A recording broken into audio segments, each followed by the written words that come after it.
Welcome to the Well Seasoned Librarian Podcast. This is Season 9, Episode 17, and I'm the podcast host, Dean Jones.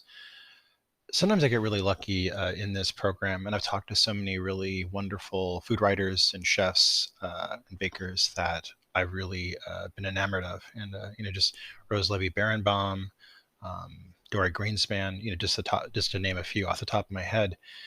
I had run into Jeremy Lee on Twitter. I friended him. I think just out of sheer cheekiness, I thought, well, I'll just ask if he wants to be interviewed about his new book.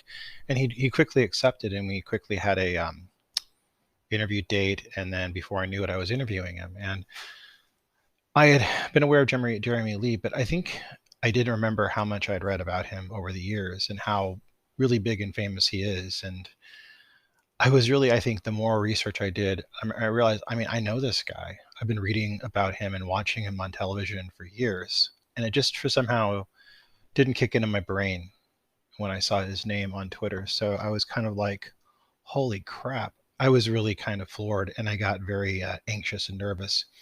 I have to say, this is one of the most, out of a few people I've interviewed.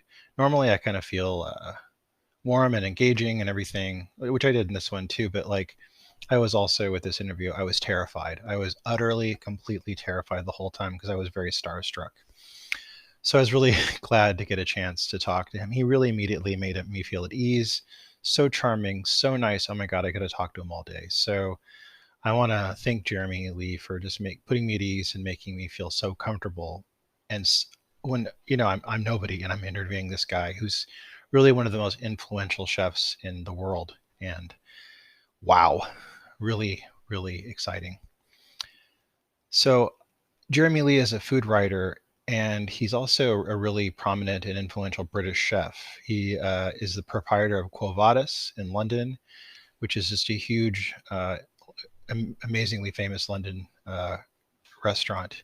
He's previously been the head chef at Blueprint Café for 18 years. He published his new cookbook, Cooking Simply and Well, for One and Many last year to huge acclaim. It's just being lauded by all kinds of luminaries, such as Stanley Tucci, Nigel Lawson, and more. And it's worth it because it's just an amazing book. I've read a lot of articles by Jeremy. He's written for a lot of publications. He's been on numerous television shows. He's constantly on a lot of their news shows and stuff. So you've probably seen him before, and if you haven't, you're going to love this interview because he's so charming and so wonderful. I'm going to go ahead and take you to my interview with Jeremy Lee, and I know you're going to love it as much as I love doing it. And here we go. Welcome to the Well Seasoned Librarian Podcast. I'm your host, Dean Jones. Today, I am so over the moon to have on this podcast Jeremy James Lee, who is a British chef and chef proprietor at Quo Vadis in Soho, London. He had previously been head chef at the Blueprint Café for 18 years. He published the new cookbook, Cooking Simply and Well for One and Many last year, which has received rave reviews. Jeremy, welcome to this podcast. Thank you, Dean. A great pleasure and honor to be here with you. In fact, it's jolly along a very, very chill January evening. Oh, wow. It is here as well. Oh, you do? Oh, no, it does get around that, Jack Frost. Oh, yeah. You were born in Dundee, Scotland, and a biographical article mentioned that you were introduced to food by your family at a young age. Can we talk about your food experiences you had with your family when you were young? Gosh, yes.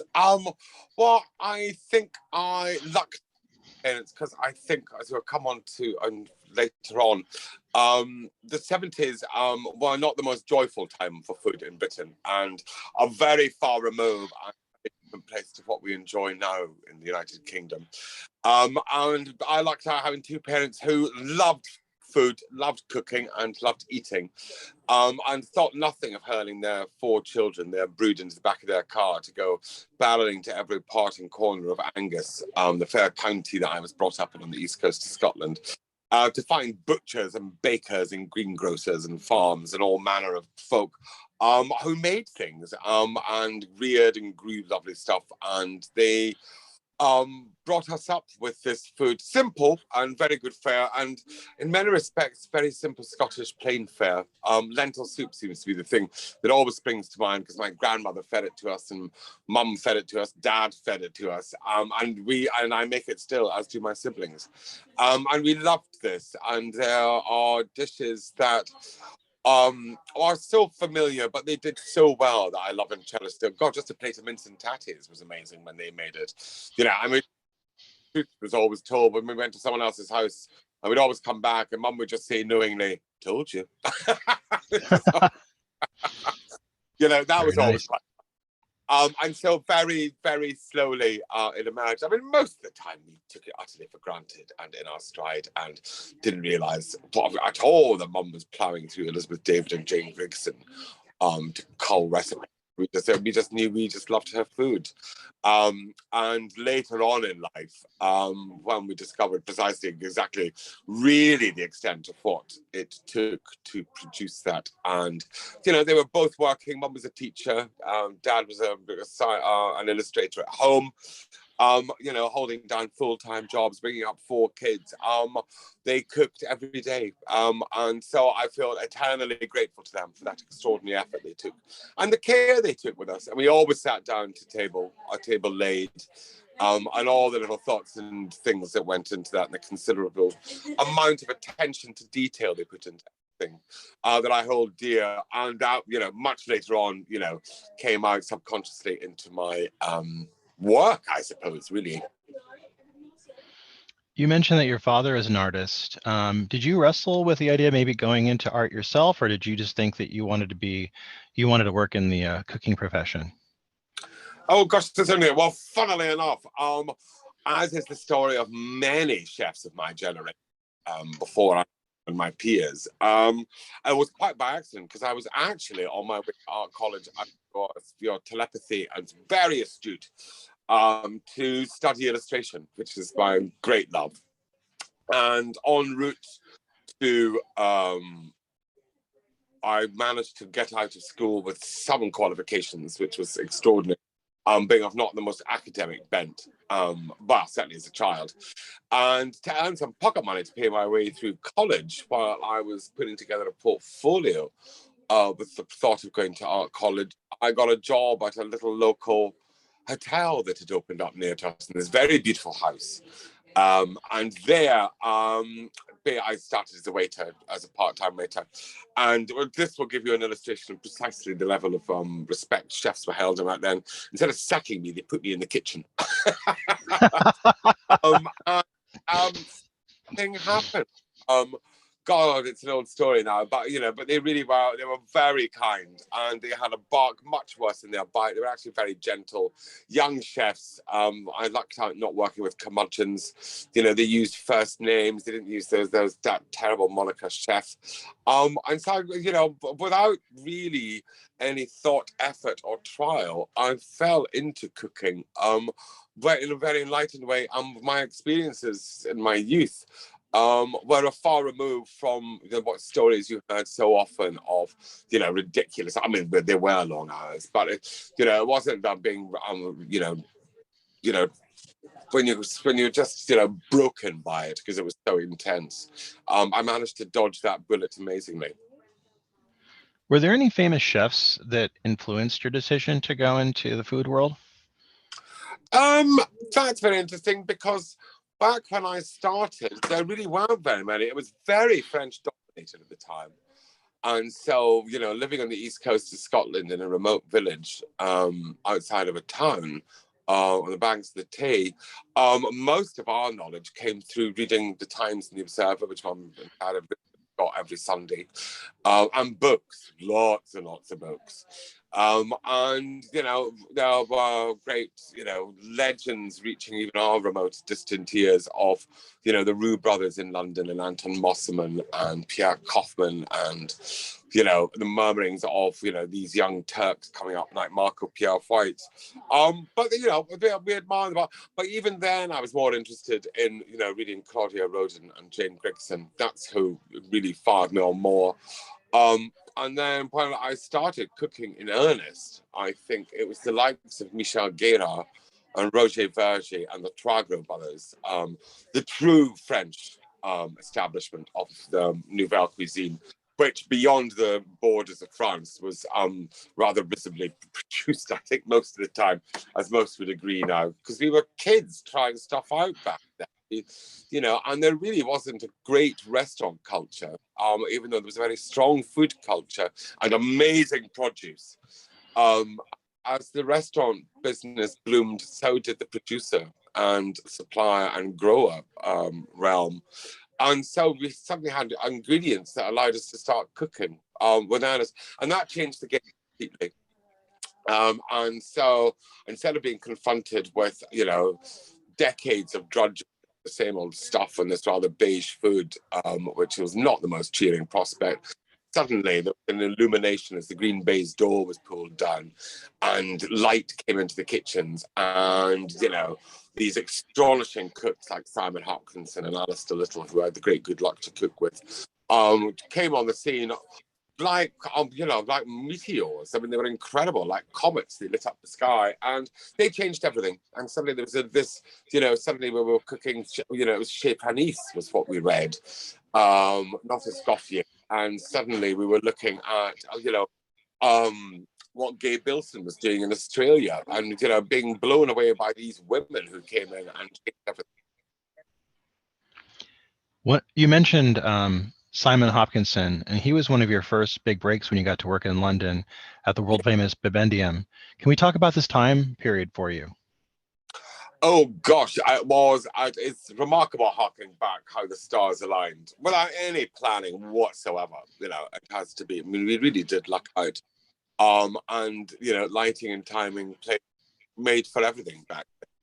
And I was the head chef of a catering company back then. I had sort of not fallen out with restaurants, but my first job in London had been at a very grand gentleman's club in St. James Boodles, where, you know, it was impeccable service and impeccable cooking, but not the most inspired, you know, and, you know, 'cause it was for a room of, you know, the establishment, you know, who unfortunately did like sausage and mash more than they liked anything inspiration. I had ducked up to go and cook it, because what's forgotten is there was a great raft of amazing deli chefs back then, all in the thrall of the silver palette. And so there was some wonderful cooking there that, you know, was, you know, you could cook daytime. It was Friday 9 till 5. And of course, as soon as you started, of course, it wasn't, you know, it was a lot more than that. But it was fun, and the folk were great, and they were really super to work for. But one night, I was asked to go and cook a dinner at this ridiculous house in Holland Park, vast beyond belief, which was the home of this, I think it was a banker, because it was huge, and the money obviously falling off the walls. And ushered into this kitchen and just went, oh my God, I don't know how I'm going to do this. You know, all these round tables laid in this vast basement kitchen. And I was saying, how? And it's a blur of what happened. Anyway, the next morning, what I do remember is being summoned to the office and going, oh God, no fun, you know, what now? And they said, well, congratulations, that was amazing. You've got £1,000 tip. And I went, you're kidding. That's just... Wow. Back then was a fortune. It was the height of the Thatcher years, and money just, you know, just fell behind folk as they moved on. And so they said, we'd like to take you to dinner and choose where you want to go. And Bibendium had literally just opened up. I mean, I think the week before or something. And brilliantly, they managed to get a table. And I walked into this, probably the most beautiful dining room I think I'd ever seen. And I still think it's one of the most beautiful dining rooms ever. And sadly gone in one respect, but, you know, hey ho, that's life. But boy, it just blew me away. And in there was everyone. You know, it was the whole London scene was there. And I sat down at this magnificent table and was given this incredible menu, this carte. And just, you know, I just floated through this exquisite food. You know, right that night it was, you know, it was an epiphany. And the next morning, phoned up my dad and said, could you draw me something for our CV? Because I just don't have the balls to, you know, put this in blind. I need something to hide behind. I need a, you know. Dad said, yes, yes, yes, of course, Dad. So that's the drawing inside the book, which we'll come on to later, I'm sure. But he drew this cover for me. And so I sent it to Simon, who laughed uproariously, apparently, on opening it. Got me in an interview. And I started a month later. And, had began, years of glorious cooking of this incredible produce and this incredible food with lots of chefs who became great friends and still are, and are still pillars of the London restaurant scene now. And no less Simon himself, who became a great pal. Your next position were as the head chef of the Frith Street restaurant and the Emporium restaurant before joining the Terence Conran-owned Blueprint Café at the Design Museum in 1994. You'd gone on to run a kitchen at the Blueprint for the next 18 years, and this is very influential to British cuisine. Can you talk about your time at the Blueprint Café and what you brought there as a chef? Gosh, it's such an interesting name. I'm going complex and extraordinary because the Blueprint was the first of what was to become the Conran Restaurant Group. And it had come into being because Terence needed one last input of cash to open the Design Museum. And at the front of it, there were these steps, these huge steps, these verandas down the front of the Design Museum. And Terence put this beautiful dining room right bang on this terrace. And that was the cash needed to get the doors of the Design Museum open. I mean, in the loosest terms. It was a lot complicated than that. And it was at the height of Californian cooking when it first opened. And and then all hell broke loose. The world changed, and yet another financial calamity, knocked everyone's lives for six, and it calcified as a way. And when I was at Euphorium, Terence came to eat, and I become I knew him reasonably because he used to come. He ate at Bibendum almost every other day, and he would nod when he came to the kitchen, and so there was a sort of nice thing, and Simon was always very nice about me. So, he had a sort of, hello, who are you? But he came to eat at Euphorium and just, after that lunch, summoned me down to Shad Thames, incredible offers to say, would you please cook at the Blueprint? And we went, oh, wow, okay. I thought you were going to ask me for that. I really know what was expected. He let this very young, very inexperienced, as a head cook, set to in this kitchen, and I'm harking back. It's remarkable. He never once put any breaks or comment or reserve on anything we did. He gave us much free rein as we needed, trusting in our instincts and abilities to do the job, which was incredible.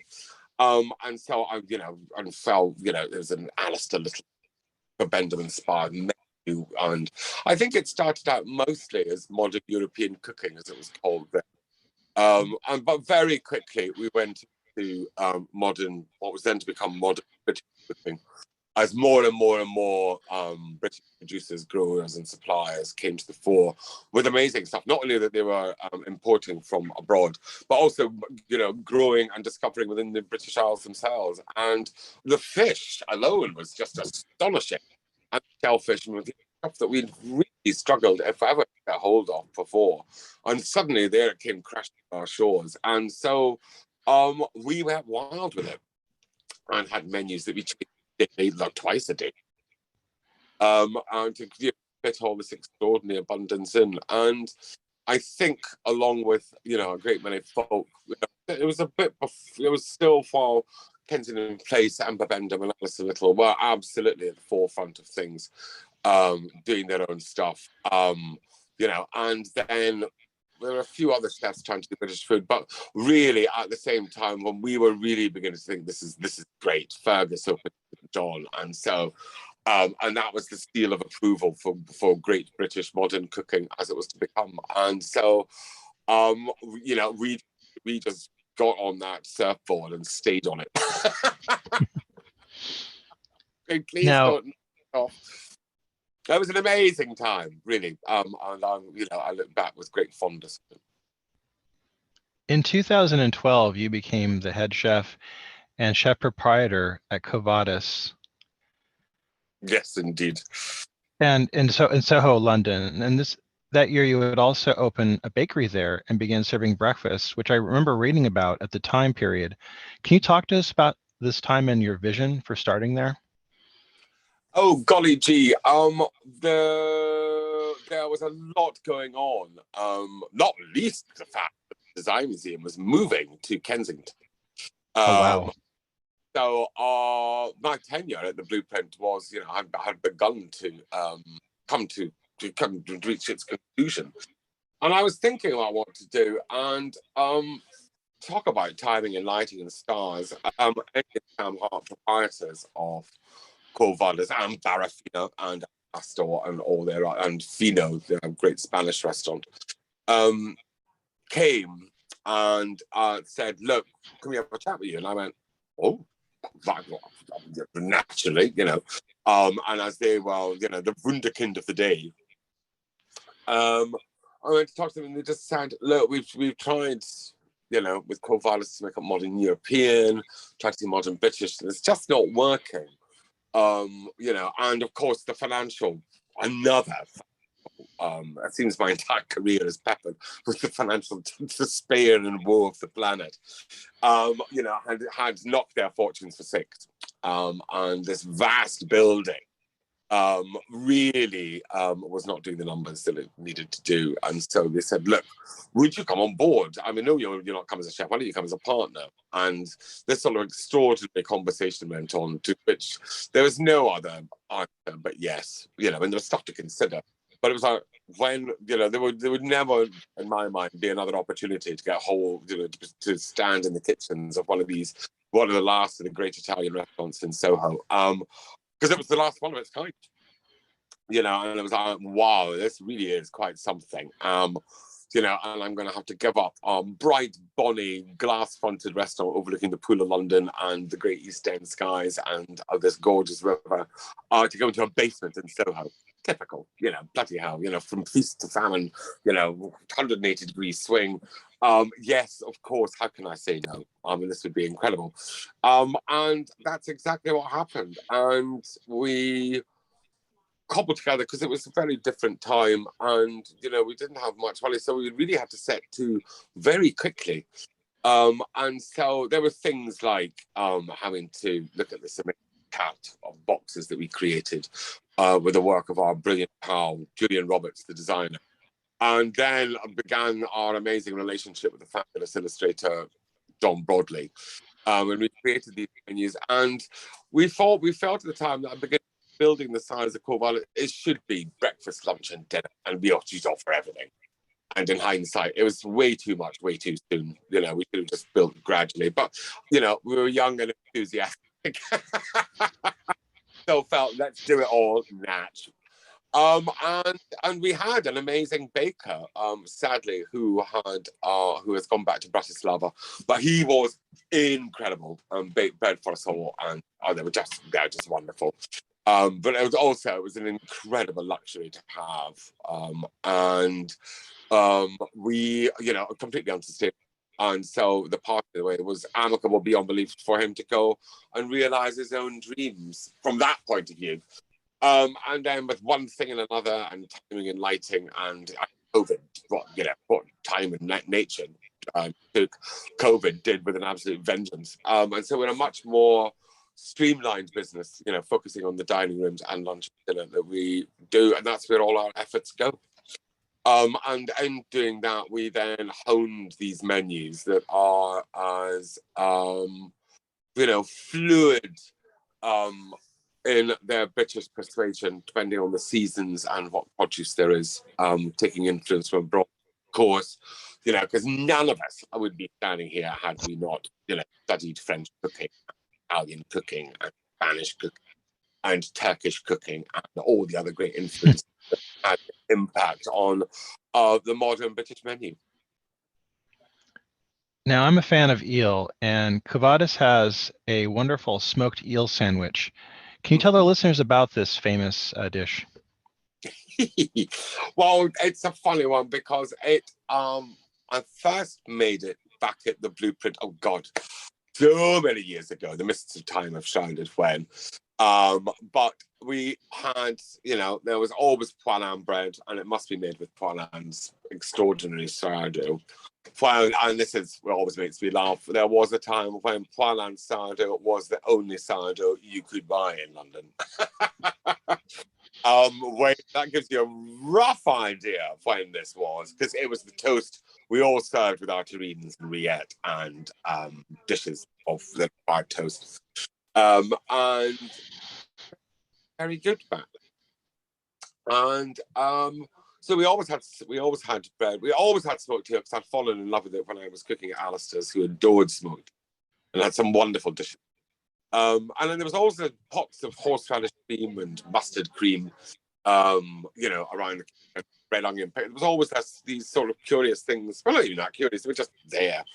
And one day I said, we were missing something on the menu, and I went, well, what about popping a little smoked eel sandwich on? That'd be quite good fun, wouldn't it? Without any real thought whatsoever to this. And on it went, and it was picking up on. It was perfectly nice. And, and it was huge. Because back then, smoked eel was a lot less expensive than it is now. And when I came to Quo Vadis, and so it appeared now and again, without any real thought. It was just another something we liked, amongst a great many things that we liked. And when I came to Quo Vadis, we were doing the menu, and there was a little box on the top right-hand corner of the menu. And I was speaking to Julia, and I was going, could we put a little truffle sandwich in there? And they went, oh, that would be lovely. John could do a gorgeous illustration of that salmon. And they went, yeah, sure. Then, of course, being a winter opening in 2012 back then, no truffles. And either were of a price that you just couldn't believe. I went, oh, God, okay. And we had to open, but, very shortly thereafter. So I just said, well, what about a little smoked eel sandwich? I used to do this thing at the Blueprint, and everyone just went, yeah, fine, let's do that. And on it went. And it is a simple construct of lavishly buttered poilan bread, cooked crisp and brown. And then on that is spooned horseradish cream and mustard cream, sandwich between big chunks of smoked eel, and then the whole made into a sandwich. Served alongside a little pile of necessary red onion pickle, which you have to put on when you eat it. And that was it. And on it went. And it went off like a rocket. It was extraordinary, totally unforeseen and unconsidered, and not at all what we expected. And the reception was extraordinary, and so it's never been off the menu since in all these years. And it is indeed a lovely thing, and it's a testament to the simplicity of lovely ingredients done, cooked simply and well, which I hold very dear.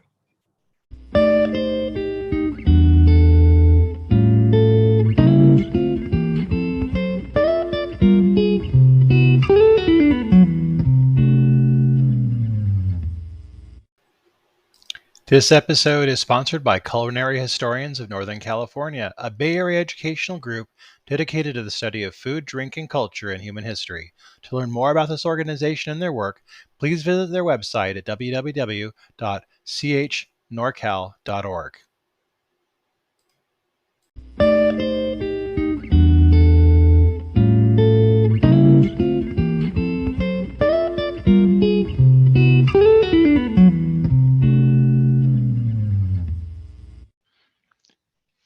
You were a finalist on the BBC Two television series Great British Menu in the spring of 2007.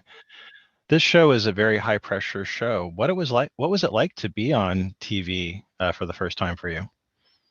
Oh, well, harking back then, terrifying, And I always felt like, no, not me, this is the thing. But back then, it was a very different program to what it is now. There were only 2 chefs in the kitchen. This vast car pulled up at some civilized hour in the morning to drive me all the way to Chelsea from Hackney and deposit me there to cook 1 dish a day. The production's somewhat changed since then. So it was a lot less pressure than it is now, that's for sure.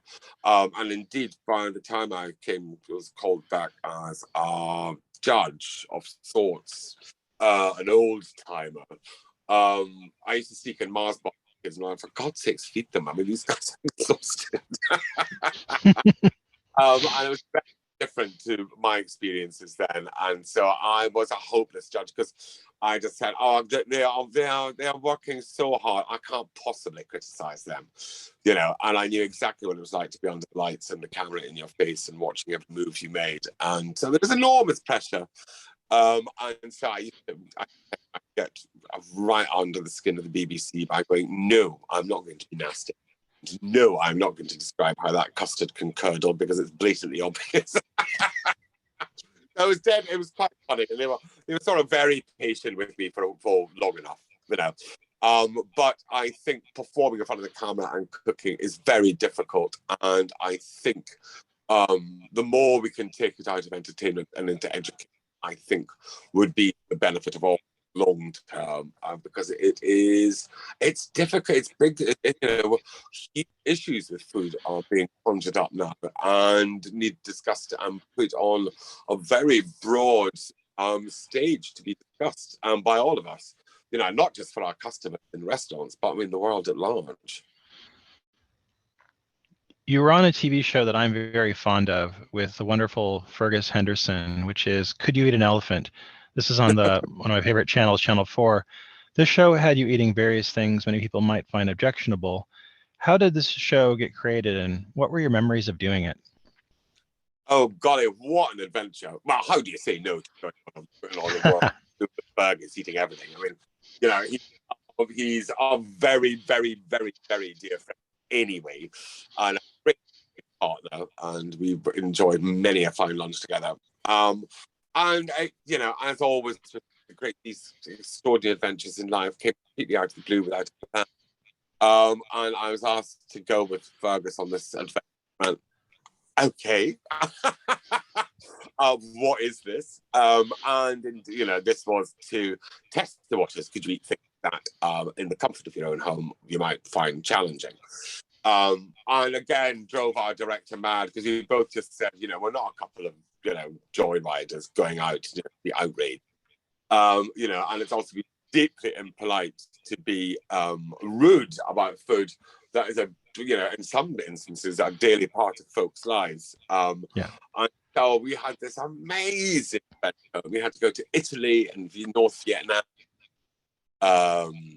Lord, where else? God, we were all over the place. And Vietnam was incredible, and there we ate snake. The snake was killed in front of us. And we were like, okay. And the heart plucked while still pulsing and popped into a glass of vodka, and in went the bile and blood in another one. Right, okay, right, opening gambit, fine. Nothing to do with this one. And all thought it was quite good, and then got served snake and chips and snake in every form you could possibly imagine, because it was literally fang to rattle cooking, which was incredible, as this cobra just went. Actually, cobras don't have rattles. That's very rude and ingenuous. This incredibly beautiful, very grand steak in this incredible restaurant was served to us, chopped up in every way imaginable. They literally cooked it all. It's astonishing. And thereafter, things that really did astonish, things that didn't even make it to the film, like Porcupine, which I think we were quite ashen-faced by the end of that process. But things like beetles beaten with tubers in the middle of a desert, just, remarkable. And something we all need. Forget your Mars bar. I mean, if you need to run 50 miles, you eat tubers and beetles. Just unbelievable. Our eyes pinged open. Like we'd just been given the biggest buck-you-oppo in the world. It's amazing. And it was the most remarkable adventure and tremendously good fun. And we saw places we would never normally have seen. And Namibia was something else, and Vietnam. The markets in Vietnam are, jaw-dropping. Just the abundance of everything. Some things you didn't quite want to see. There were dogs and baskets. Yeah. You were like, oh my god, must dog meat be purple? It's really, it's the whole thing's off-putting enough as it is, but purple, wow, and so I agreed to finally taste it, but most reluctantly.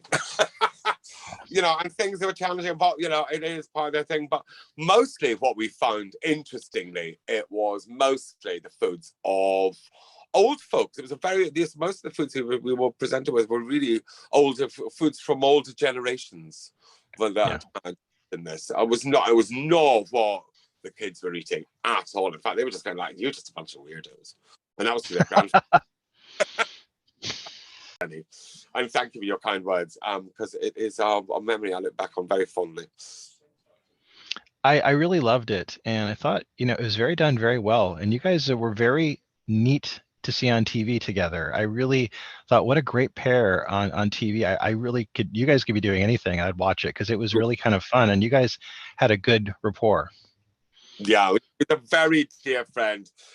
We've loved each, since the first days we fell into each other's arms. We've got a million years ago, I think, roughly when St. John first opened, I think. There was a whole gaggle of us used to descend on it, and we all became thick as thieves and great pals, and have remained so. And it's a great sadness that Fergus is struck down with Parkinson's, because I would love to go on another like that with him for sure.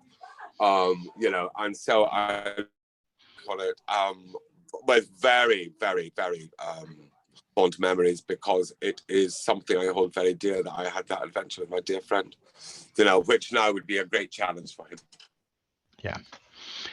In 2022, you published your cookbook, Cooking Simply and Well, and you published it at the height of the pandemic. This book came out to raves and from famous foodies like Nigella Lawson and Stanley Tucci. I've seen in many of the reviews that the sentence "sheer love of food" comes up again and again. How long had you wanted to write this book? Oh, golly. Well, to be honest, for a very long time, because folks said, why have we waited so long for this book? And I went, well, life is curious. But for a very long time, I really did think, foolishly and naively, that every great book had been written, that all that needed to be said about food had been said, which, of course, the second you start writing, absolute nonsense, because there's your opinion, first and foremost, on things and one's experiences, and also the world changes constantly. And indeed, COVID, which, well, it'll be interesting to see what people think of it in years to come, looking back at it. But one of the things I will miss was being able to sleep for about 4 months with the doors wide open and the windows wide open in a flat in Hackney without worrying about the traffic outside, and the ability to be home and cook and write simultaneously, which was a gift from heaven. I mean, it really was an astonishing ability to suddenly start putting the final touches to a manuscript that was all, just a whole mishmash of thoughts. And it was very much the idea behind it. It was an arbitrary collection of things I liked and was fond of and liked to cook and eat, and enjoyed, and some often, some not, some for lots, some for me. And when began to really take shape, as I'd lost my parents, become an orphan as well, which was a good while back now.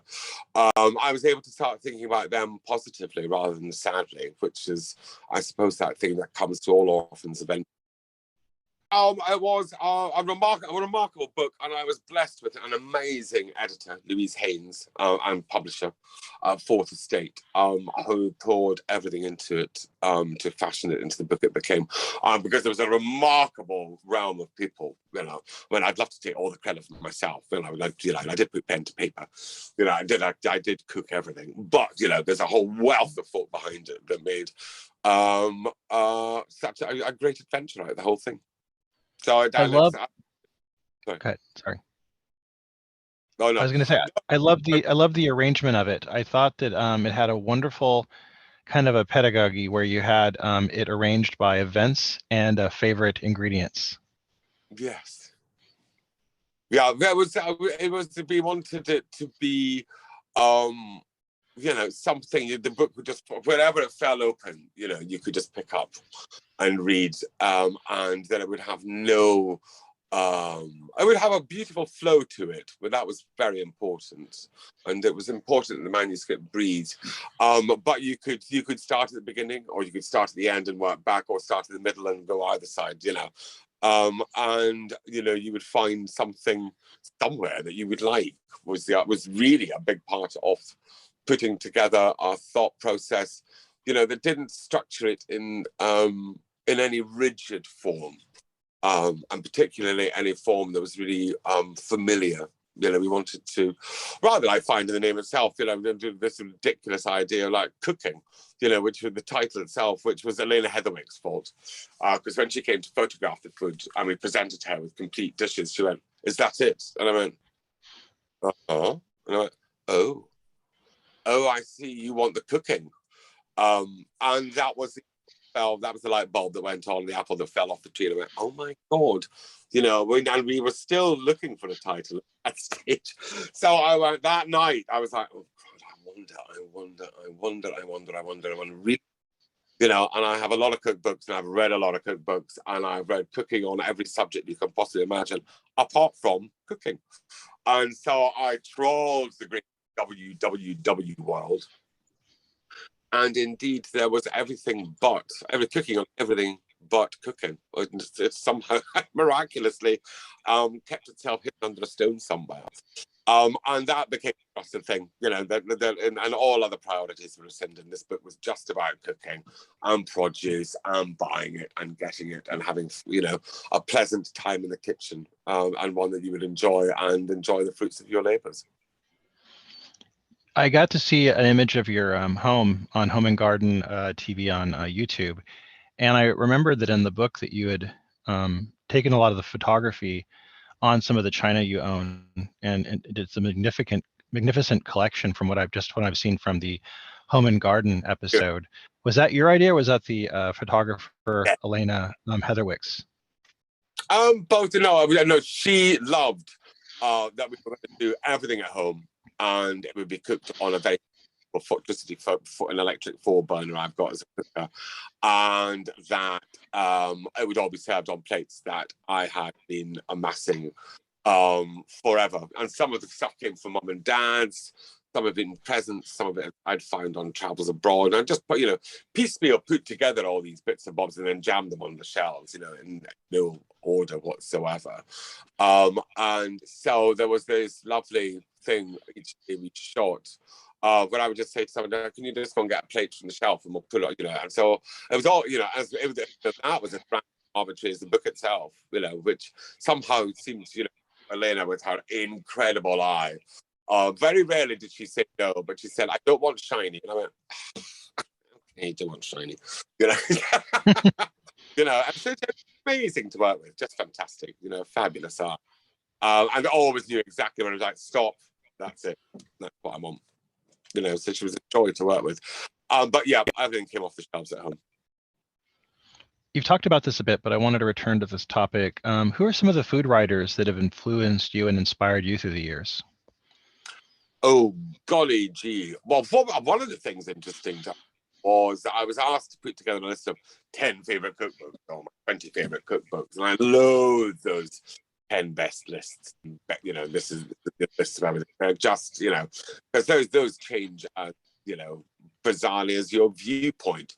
And I think there is that thing, you know, what I read in the summer might not suit autumn or winter. And what film do you best? I mean, Lord, where do you begin? And so that was why in the beginning of the book, we just took a photograph of the bookshelves. They're just as they were that particular day, because, you know, they changes constantly depending on what book you lift out and put back in. What have you.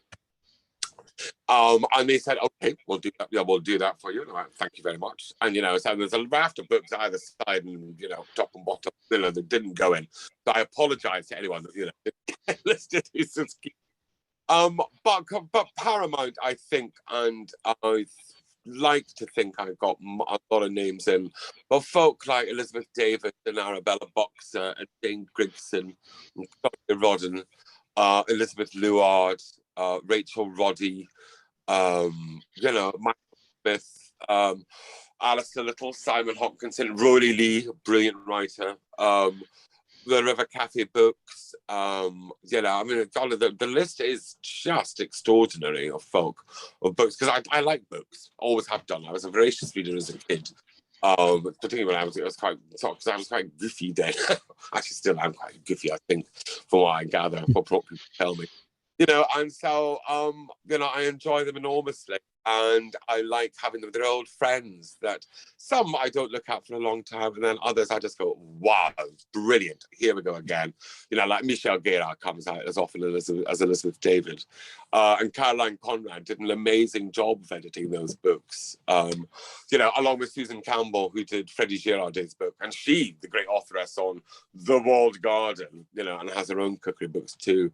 You know, so there's all sorts of, you know, but the great thing I love about a great cookery book is they inspire you. You know, you'll read something and go, ooh, what is that? I need to know more. And then that takes you to another book and another writer and another thought. And that maybe to a gardener, you know, or a historian or an ancient book. You know, and I love that, you know, and you're constantly, you know, having your eyes open to other things. It's a beautiful book, you know, from the photography by Elena Heatherwick, from the illustrations by John Broadley, and your essays, everything in it. It's just an exciting book, and just the cover alone, the beautiful green of it. Yeah. What was it like for you to hold it in your hand for the first time when it came to you? Oh God. Well, briefly, Lindsay Behrman told me a wonderful story that when she got her very first cookbook delivered to her, she threw it in a drawer in the end, didn't even open the envelope, just threw it in a drawer and cleaned the house top to bottom for a week before she could pluck up the courage. Mine was not dissimilar. I mean, literally, I just went straight in a drawer, and you know, and I went downstairs to the kitchen to try and pretend everything was normal, and then just, you know, when my knees sort of went, and I went, oh my God, you'll never guess what I've got upstairs. And they went, get it. But I went back upstairs, and of course, had to show it to Sam Hart and James and Crispin, and just said, you know, because who'd left it me for quite a few years, tapping away at a typewriter up here, sometimes just going, will this ever get written, this book, and will it be published? And I said, have you got a minute? And they went, yeah. And I went, it's here. And they went, come in. And so it was, oh God, I mean, it's a bit of a blur, I'll say, the moment itself, but it was an astonishing, I think you must feel like a parent with a child in your house for the first time going, what is this little bundle of joy? And then I was blown away at what a spectacular job they'd made of it. And how beautiful. I mean, the cover, I mean, Julian's a genius and John's illustration is stunning. And so hopes were high. But holding it in my hands, I suddenly went, wow, that is years of love and friendship and work that went into that. That's a long journey to come up with that one. And to be so boldly, beautifully, brilliantly simple. You know, I'd say I have to thank Fourth Estate enormously for holding with our thoughts and hopes and aspirations. One last question I want to ask you, and then I'll let you go, is what's next for you? What's next? Golly gee, lordy.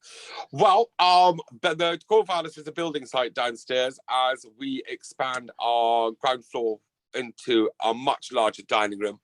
So it's much more like its old self back in the day, which is very exciting.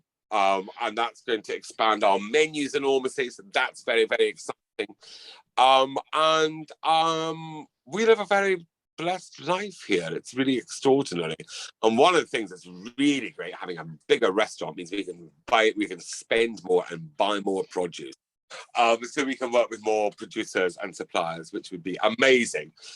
Because I think the last few years have been such a bizarre journey and in many challenges. And one of the things, Venture is a testament to a restaurant that is nearly 100 years old. And as custodians, you know, it's our job to ensure the adventure continues. So for now, that's me. Jeremy, I want to thank you for taking the time to be on my podcast. I've been so honored to talk to you. Thank you for this. A great pleasure and a great honor. Thank you, Dean. That was my conversation with Jeremy Lee. His cookbook, Cooking Simply and Well for One and Many, is available through the link in the bio, or you can buy it at all better bookstores. On Friday, I'll be talking with author Douglas Weissman about his book, Life Between Seconds. I had a great time talking to Douglas, and I know you're going to enjoy my conversation with him. Until then, I hope you have a really great week cooking wonderful things, maybe from a cookbook that we had on the program.